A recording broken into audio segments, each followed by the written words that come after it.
mais um vídeo no canal. Eu vou falar sobre uns pensamentos que eu tenho sobre esquerda e direita, o espectro político ideológico, que eu já coloquei em um texto, né, já escrevi, o texto já está publicado, mas por enquanto não vou falar onde está publicado. Talvez eu fale mais para frente, onde eu publico os meus textos, pelo menos uma das fontes, né, um dos links.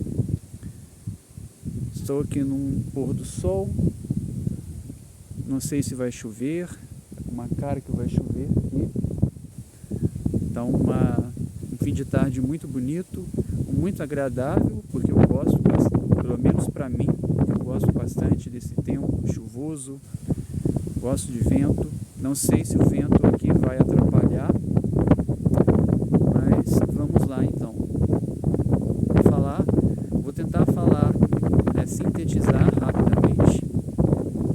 Não sei se eu vou ser bem sucedido nisso, eu estou percebendo que eu não sou muito bom em sintetizar. E é sobre um pensamento, pois virou um texto, é baseado nesse texto, que eu cheguei a fazer, inclusive, um vídeo no velho canal do ano passado. Eu cheguei a ter, eu nem lembro direito qual que era o nome do canal. Eu sei que eu acabei me desfazendo desse canal e ainda tenho a conta, uma outra conta que eu tenho, só que não uso mais aquela conta para fazer vídeos, fazer e postar ou publicar vídeos. Esse pensamento é uma tentativa de explicar de uma maneira mais, não sei se holística, também mais essencial, né, essencialmente falando, sobre direita e esquerda. O que é a direita realmente, o que é a esquerda realmente, tentar ir nas raízes, né, das duas.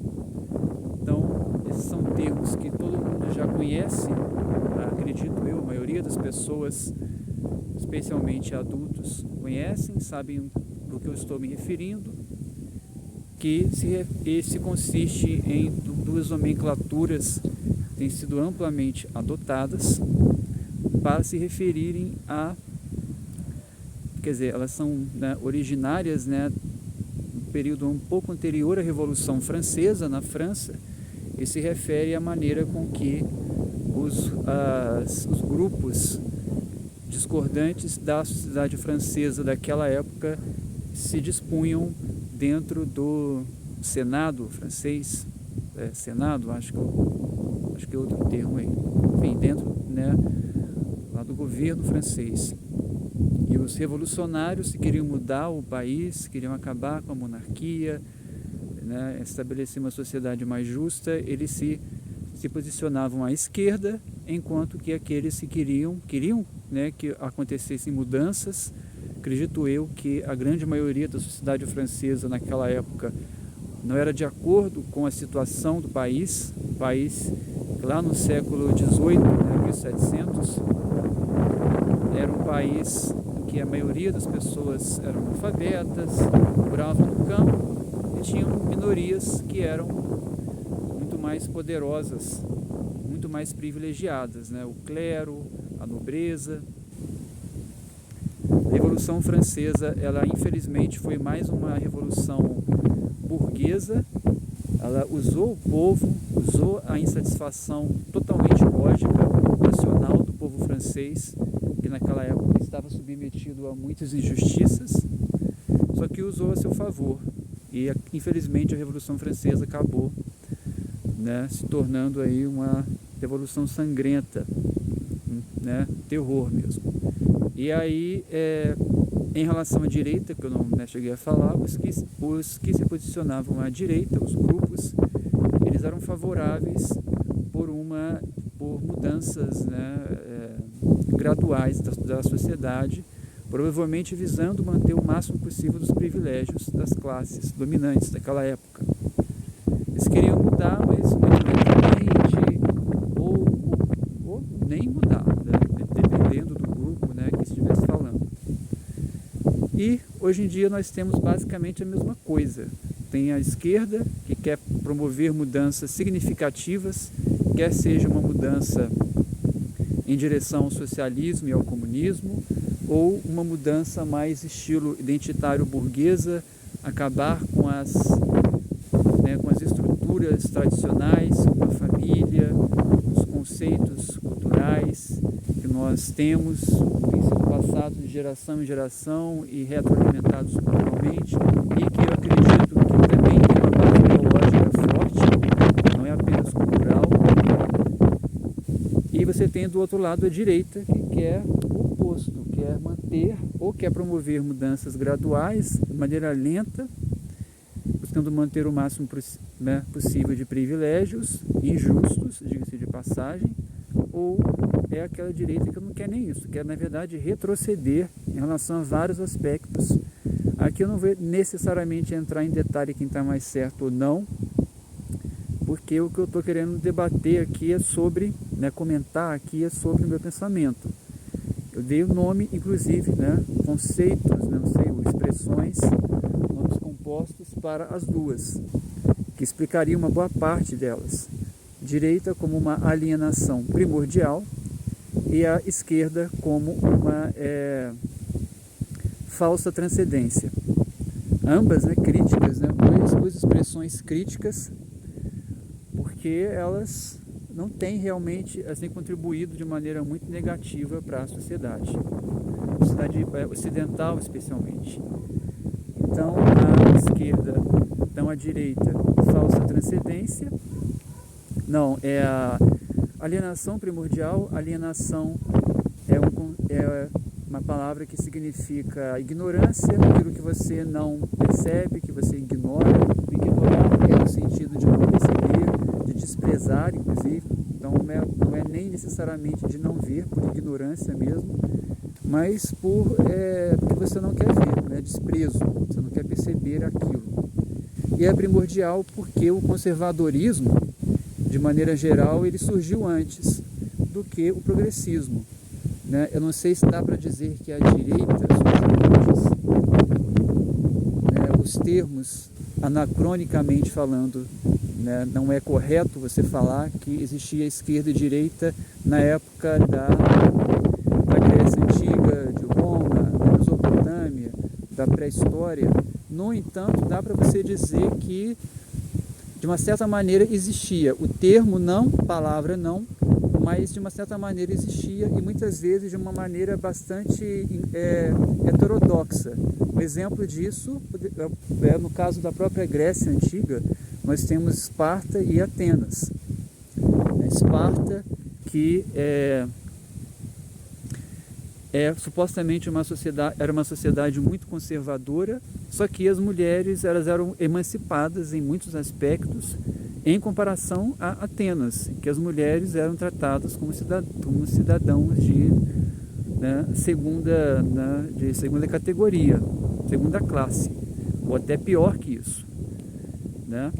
Então, só que de uma certa maneira Atenas incentivava, é onde surgiu a filosofia, a cidade-estado grega do período clássico, onde surgiu a filosofia, incentivava a educação, onde surgiu a democracia. Era uma democracia bem diferente do que hoje em dia se manifesta. Então, e nós temos Esparta. Então, Esparta ela era bem masculina, militarista, praticava um certo tipo de eugenia, uma eugenia primitiva, de eliminação dos bebês que nasciam com algum problema, que nasciam com deficiências. E era isso, só que então não dá necessariamente para dizer Esparta era de direita conservadora e Atenas era de esquerda progressista. Até porque não é toda a sociedade que está dividida de uma maneira como nós podemos identificar atualmente, e também não é toda a sociedade que ela tem apenas um tipo de ideologia. Vou dar uma andada por aqui, para, se começar a chover, eu já cair fora daqui, deixar para o segundo vídeo essa continuação, né? Fazer uma continuação que eu não gostaria, né? Mas vamos lá. Então nós temos isso, né? Uma sociedade, são sociedades bem diferentes em relação às que existem hoje em dia, que existe essa coisa, né, de que é uma sociedade, ou ela é conservadora, ou ela é progressista. Existem sociedades que estão assim hoje em dia, só que eu acho que mesmo sociedades mais conservadoras ainda você vê uma crescente, ou pelo menos uma pluralidade, uma certa pluralidade, principalmente por causa do modernismo, dessas mudanças na sociedade causadas pelo capitalismo, que tem causado mudanças aí significativas da maneira como as pessoas, né, pensam. E aí, voltando, então, temos a direita, a alienação primordial porque apareceu primeiro, né, a divisão do trabalho, né, do gênero, né, em que as mulheres têm filhos, as mulheres são responsáveis por certos tipos de atividades, geralmente atividades que não estão relacionadas aí com força bruta, e os homens, né, com um outro tipo, né, de atividade, mais de acordo com a sua natureza física e também psicológica. E isso vem desde a pré-história. Na pré-história você vê isso, né? E nas sociedades tradicionais, né, remanescentes, né, de indígenas, né, de populações aí indígenas, não apenas nas Américas, né? O termo indígena se refere aí aos povos autóctones da própria terra, e que se mantém de uma certa maneira, né, vivendo, né, num estilo mais tradicional, mais antigo. Então essas pessoas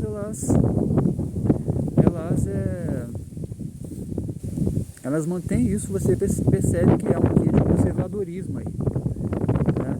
E aí nós temos a esquerda, né, que eu gosto de chamar de falsa transcendência, que é uma transcendência, é uma melhoria, você sai de um nível para um outro, você supera um nível, você avança, né? Então você melhora.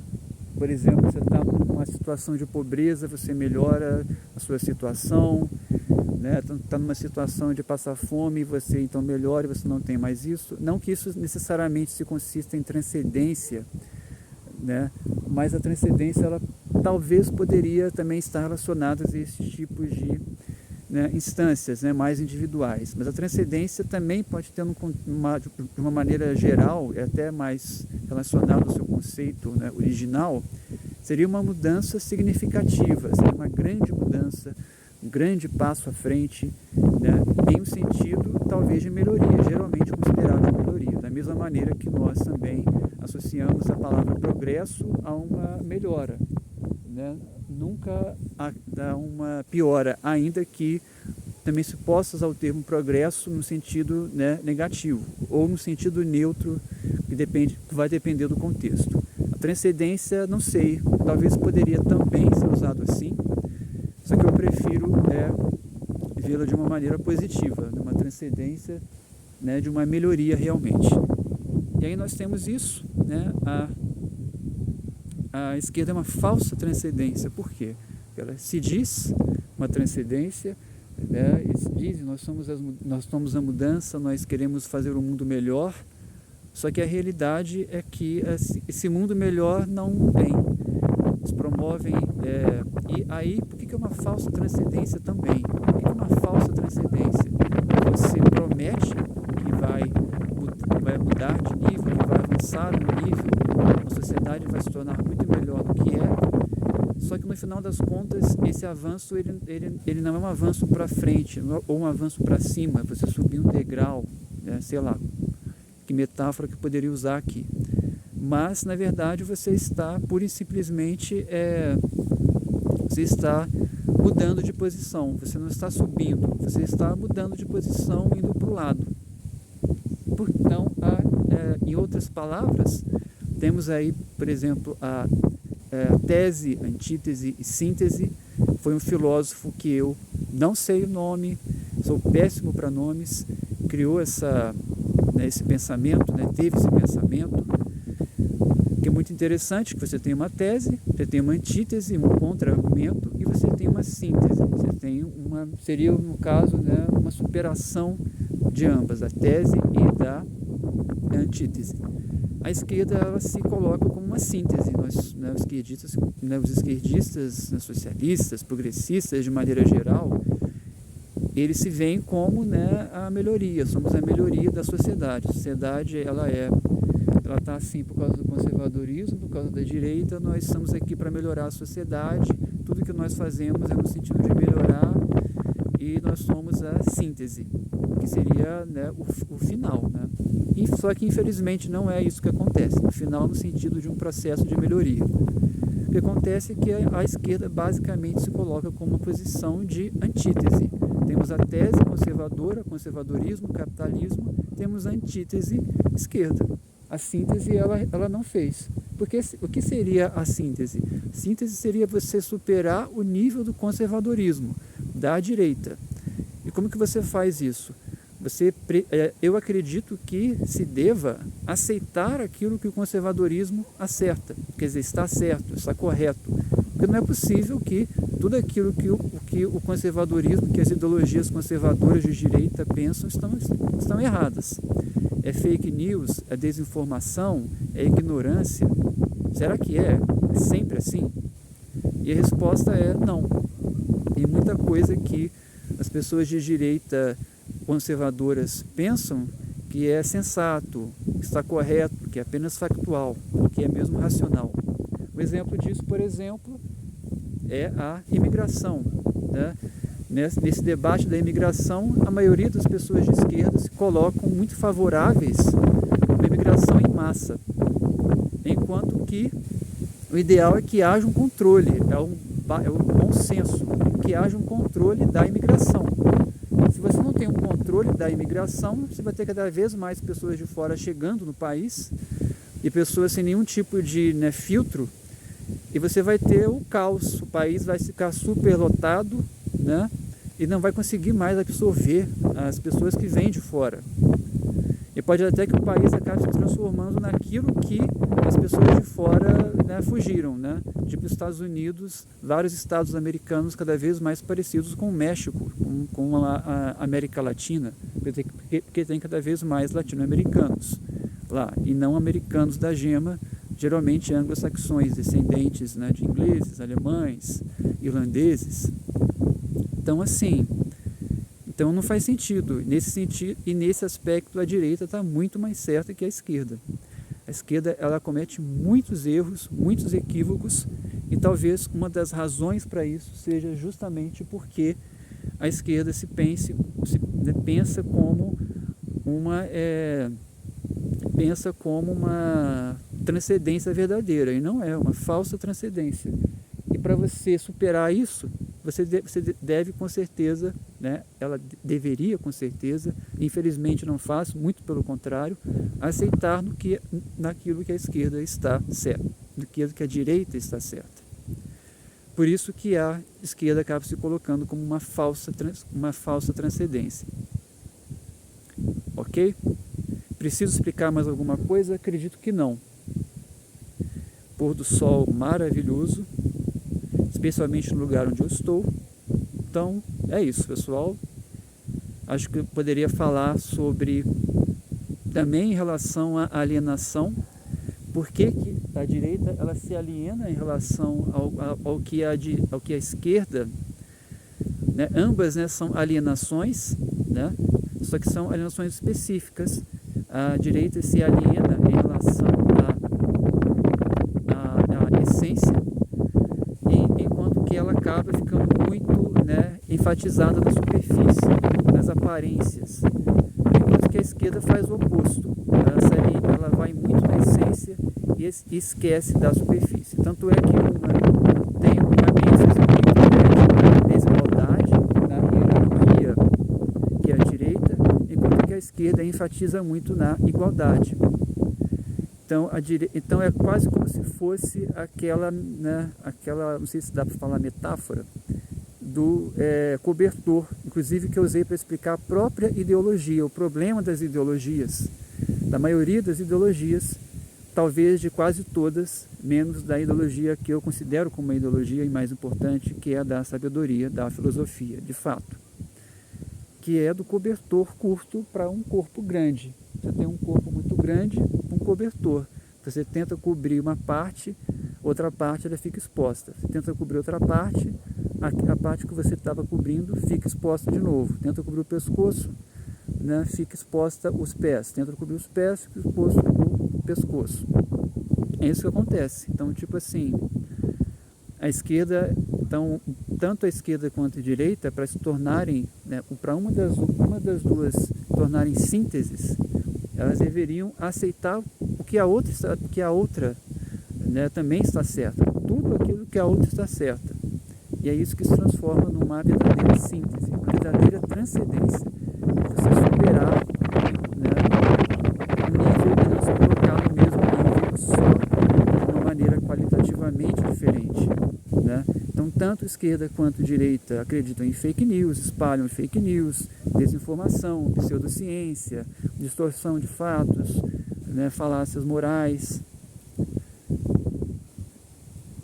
Né, então é isso, né? E aí você tem esse aspecto da esquerda que é um aspecto mais existencial, existencialista, e tem um aspecto da direita que é um aspecto mais, não sei o que eu poderia dizer aqui, mais sobrevivencialista, de cadeia alimentar mesmo, né? A direita era mais cadeia alimentar, pensamento, mentalidade de cadeia alimentar, de um contra todos, ou de hierarquia também, que a própria cadeia alimentar se consiste, enquanto que a esquerda ela busca superar essa ideia de cadeia alimentar e, infelizmente, não tem dado certo. É isso, pessoal. Então, fiquem aí com esse maravilhoso pôr do sol aqui, fim de tarde, de verão, chuvoso pra caramba, e tchau, tchau.